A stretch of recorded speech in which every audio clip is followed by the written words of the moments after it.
Well, I just came up with what I think is a great idea. I'm going to share it with you because you're here.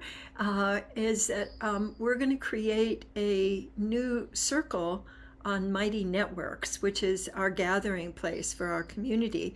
And it's going to be for us. I'm going to call it the Loopers Circle. And so it'll be a place where I can share.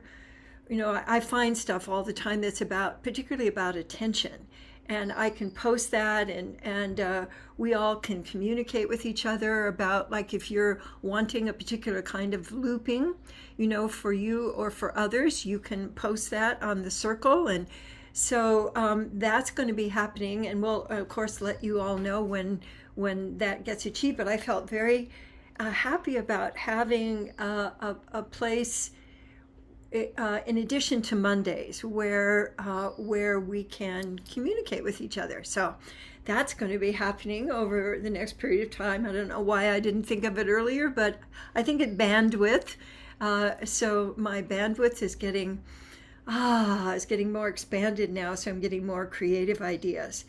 The big thing I wanted to share with you today about attention is that you can shape your attention, that your attention has substance. And the more I practice, particularly, as I'm out in the world, but also in my backyard, because I'm also noticing that my loop of awareness now also includes the critters that come around our backyard. So I've had rabbits and birds and hummingbirds really be communicating with me, and I'm quite sure it's my loop of awareness. And so what I've been feeling are a couple of different things. The basic practice of shifting your attention.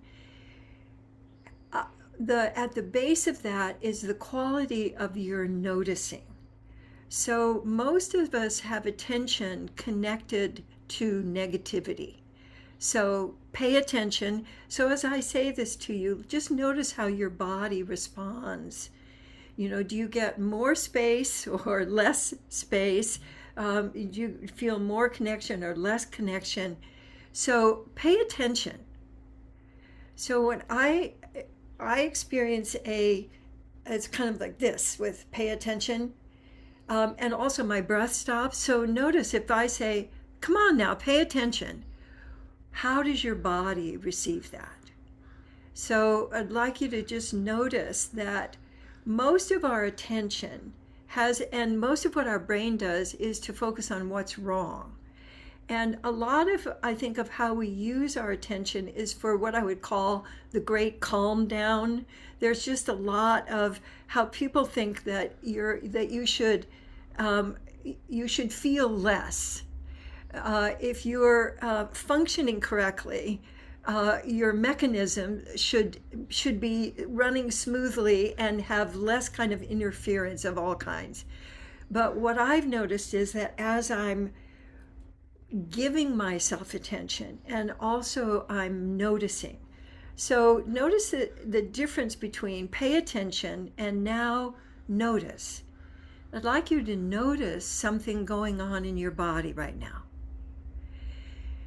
And let yourself notice the how of noticing, for me, is very different than the how of pay attention. And noticing for me has a kind of a richness and spaciousness and curiosity, whereas pay attention is much more two-dimensional. So as I've been practicing over all these years, just last week I noticed that the quality of my interaction with my insides has become very rich. So when I notice, there's actually substance. It's like a little city going on in there. I don't know if you've seen the picture of one of the latest pictures of a cell, and what's actually going on in one of our cells. And it's like a Dr. Seuss circus going on in there. There's all kinds of wonderful things going on, and and color and action and movement. And so for me, noticing is dropping into that inner circus that's going on and feeling the richness of the movement of aliveness inside. And just in the last couple of weeks, the movement inside me has gotten robust enough that I'm not needing to go outside of me to create that sense of rich being with me. I can get that richness by noticing, this wonderful, it is really, it's kind of a circus, but it looks really much more like an inner galaxy. And when I tune into my inner galaxies, that sense of richness also gives me a deeper appreciation of all that's going on in me, that's creating aliveness and connection and noticing, and also the joy of being alive. So it came to me that what we're really after here, what I'm after, is more and more of living in the richness of being alive, so that I'm using that as my fuel source rather than adrenaline. So what's going on in the world right now, in my opinion, is we're having an adrenaline, we're ODing on adrenaline. We've got so much adrenaline going now that things are sputtering out. There's no more nourishment in it. Well, there's no nourishment in adrenaline. But once you've gotten your adrenaline accelerated to a certain point, it's like everything sputters out and the connections get frayed, and you're not really receiving the richness, the nourishment of attention. So one of the big shifts for me that I really wanted to emphasize this morning is that as you're noticing, and as you shift your noticings, just simply shifting your noticing, the other end of that is how are you receiving your noticing?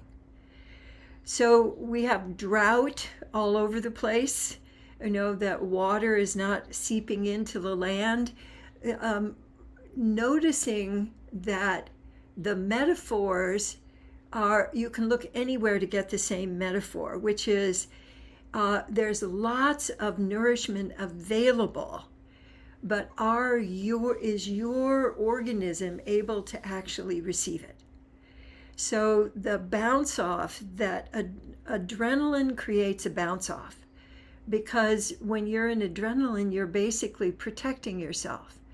So just if I say, pay attention, come on now, pay attention, you're going to get an adrenaline spike just from that. And I might try to couch it a little bit, asking you nicely to pay attention, but you're going to still get that adrenaline spike. And what that does is turn you into protection rather than into receiving mode.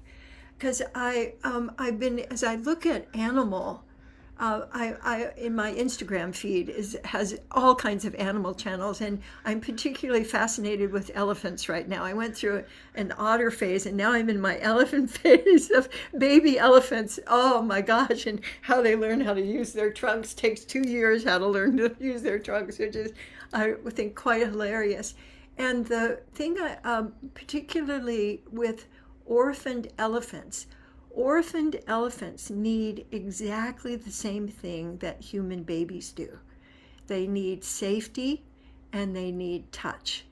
And that what I find with my loop of awareness is that I create safety for me and for others with my presence. So noticing, so just take a moment to notice. I'm going to take a drink of water. I'm so excited today. I've used up my water. So noticing for me is like a mist or a light rain that soaks in. and the refreshment of noticing creates this flow in my body that is purely enjoyable all by itself. And then as I share that, I amplify that by sending it out and letting myself notice the richness of what's around me and then receiving that back in me. And so the main thing that, and as I do that, I notice that as I move around in the world, I'm a source of safety.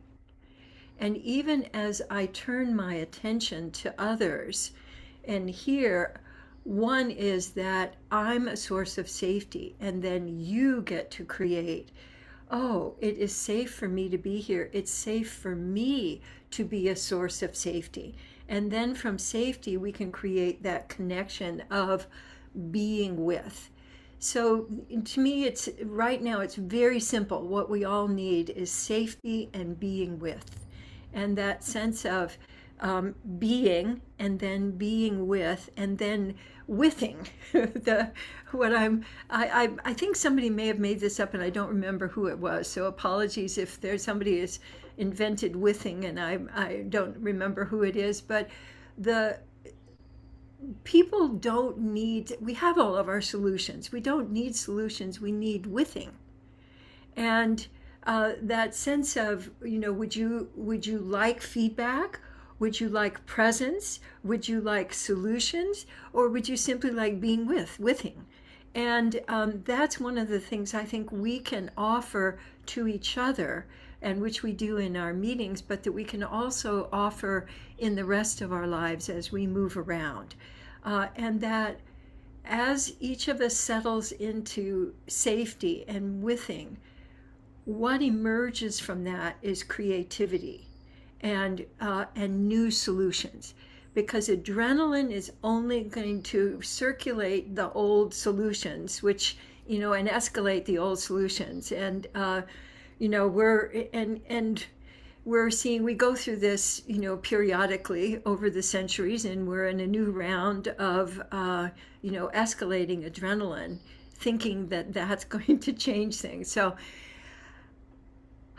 So in the midst of all of this, I've, of all the chaos that's going on a daily basis, I've been experiencing much more of how I can create joy from safety and withing.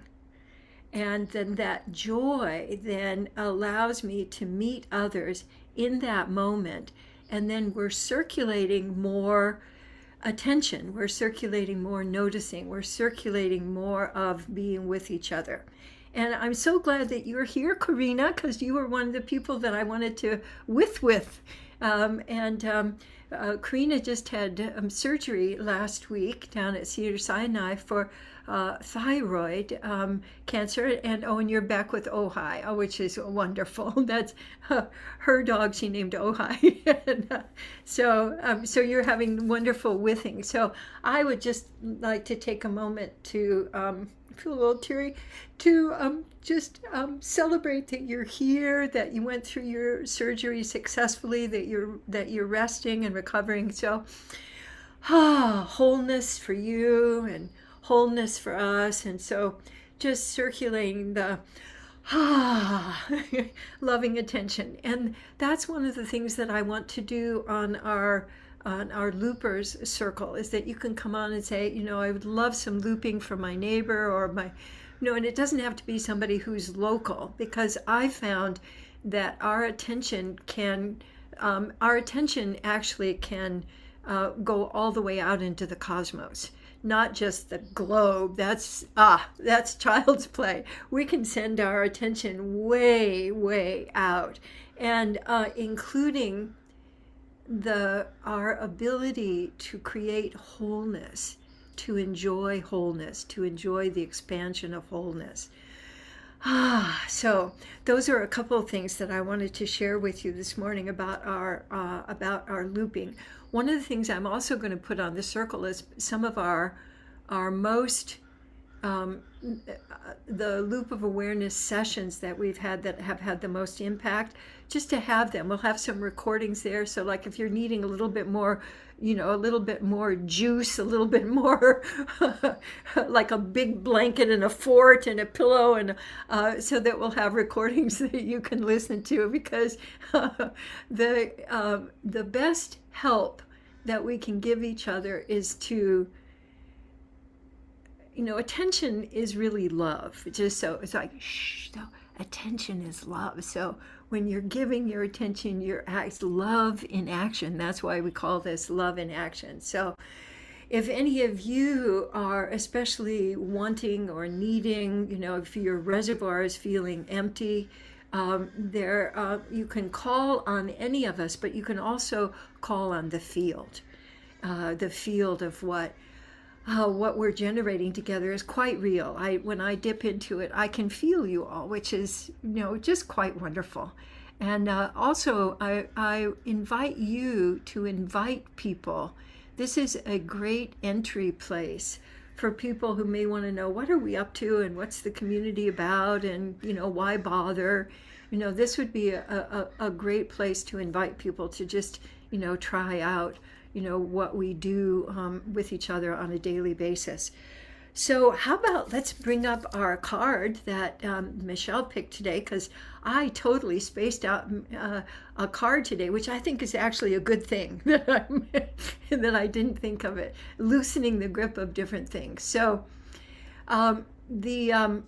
I cannot quite see the card over on the right. Oh, there, I'm just making it a little smaller. Okay, so I'd love for you can just let your attention go back and forth between the two cards, or you can let your noticing go into the card and then back into you while you're listening to me reading to you.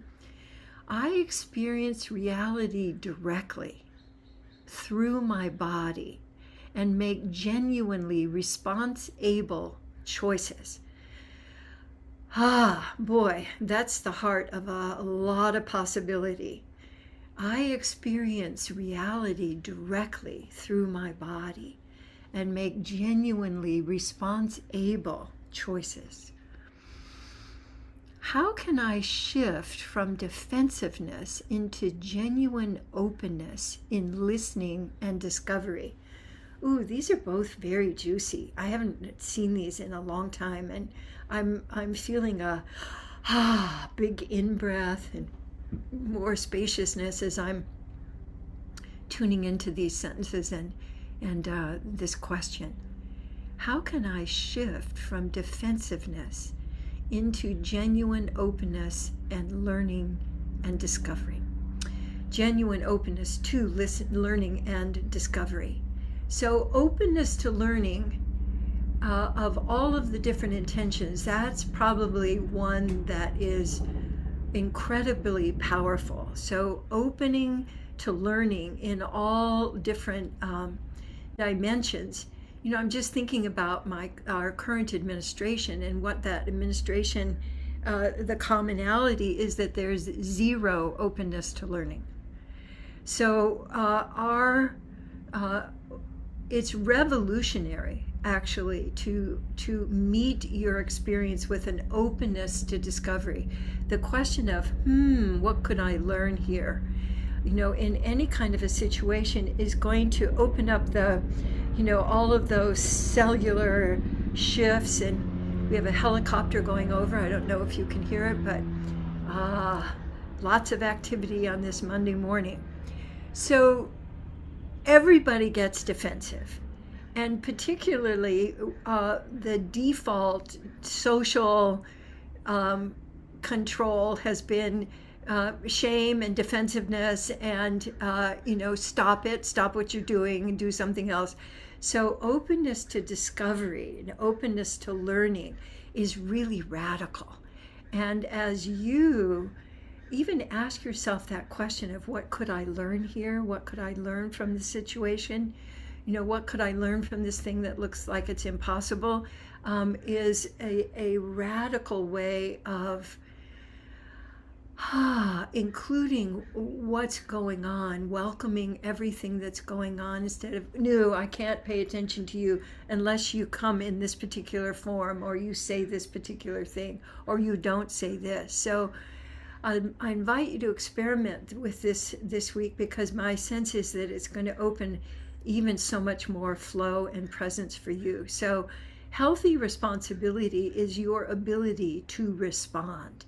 And as you are more able to respond to life, you become much more of a co-creator rather than a defender of a point of view or a position. So wonderful. Thanks for bringing that up today, Michelle. And let me just take a look also at what is our Presence Connect play for today. So presence is appreciate. So when in doubt, appreciate. So appreciate is the qualities of appreciating. The one that I think I'm wanting, and that most people are wanting today, is giving your sensitive awareness to. So the quality of how are you? That I think of it a little bit as a butterfly move or a hummingbird move, where I'm just floating around rather than charging at you. Like I in my animal Instagrams, I got to watch a baby rhino, baby rhino learning to charge, and it was hilarious. The whole, here, I'm charging at you, and then there's charging and then falling over. And so for me, my attempts to be really tough almost always ended me sort of falling over. But the the quality of sensitive awareness really favors your attention, so that the more you're noticing, the more your sensitive awareness can open up that cellular awareness and that availability for receiving, and also safety. So when I give my sensitive awareness, other people receive that as, it's okay to be me here. It's okay to not be defensive, but to open up to connection. So appreciation is such a wonderful pathway to connection. And it is not raw. It's much more, oh, honey, oh. So let your body, just for a moment, do sensitive awareness little moves. So if you were to give your sensitive awareness, noticing to you, what kind of little moves? So for me, they're just little shifts that allow a new kind of opening, that allow a new kind of, so that I'm not tucked. I find, oh, my shoulder's been tucked. Oh, if I just move it this way, oh, I get more breath. And so discovery and connection comes from just that moment of sensitive awareness. Connect is give attention to where others' body and breath is open. Oh, what we almost always notice is what's wrong. So just take a moment to notice what's wrong. There's probably, a whole bunch of stuff, even as you look around, like I could see cobwebs on the corner of the studio out there. I think, oh, spiders are going to be. So noticing what's wrong, and then noticing what's wrong, what that creates in you. So when you notice what's wrong, then now notice how your body feels. Mine gets heavier. I get more kind of sluggish. My breath goes more, gets heavier. So now let yourself notice, like just noticing on the call here, where other people's body or breath is open. Now, how would you notice that?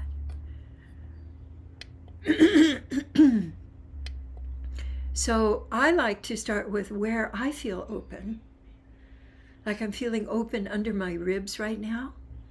And then I'm letting my noticing shift out, and then I'm noticing, Mary, under your collarbones. I'm noticing an openness there. And so I'm just letting my attention just land on like that on a little butterfly and then coming back to me.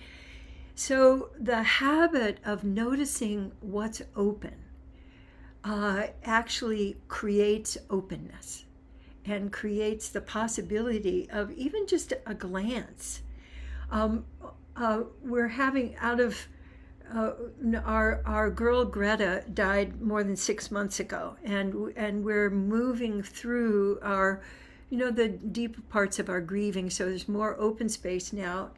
And what's been happening with our girl Allie is that she's been opening up to behaviors that she has never done. And so just in this last week, 4 times she has jumped up on the counter in the bathroom and then up on the box to be brushed, which was something that, Gay was really grieving because that was something that he did with Greta. And and Allie just never, so she's jumped up on the box. Now, she only stays there for a couple of minutes, and then she wanders around on the counter, and we're just lightly brushing her, not trying to freak her out, but she keeps coming back. So she's come back now 4 times. So it was totally unexpected. So what kind of miracles, what kinds of new connections can happen for you if you let yourself focus on, where's the opening here that I can just give my attention to? So I think that will be and can be an ongoing, just a source of co-creating and that new kind of creating with each other. Now, play is a wonderful one because it says do the opposite. So almost always when I'm going down, when I'm like trying to get something unstuck, I keep doing the thing that makes it be stuck. And so if I'm trying to like just straighten it out or just, get that clasp into the opening there, or when something is tangled, this often happens with my jewelry. And if I'm trying to get a tangle untangled, it just gets more tangled. So doing the opposite. So if I'm like this, I sort of let myself do the opposite of that. And what that does is open up play, and it also opens up a logjam. So if you're like, be good. So just right now, let yourself be good now, and just notice how your body responds to that. Now, be really bad for a moment. Let yourself be really bad. So or doing it completely wrong, doing the opposite of what you're doing, like moving carefully. So, moving in a way that's really silly or stupid. So doing the opposite allows you to just open up your creative brain, that you have all kinds of different possibilities inside. So, I'm delighted that I'm still here. I'm delighted that you're here, and that we have the possibility to keep generating genuine responsibility, genuine responding, wholeness, new ways of co-creating with each other. And as long as there's breath, there's possibility. So wishing you lots of joy and discovery this week, and please stay on the call as long as you would like. And Michelle says, okay, now that's it. That's enough now. All right, so looking forward to seeing you next time, and have a wonderful week. Mwah. Take care.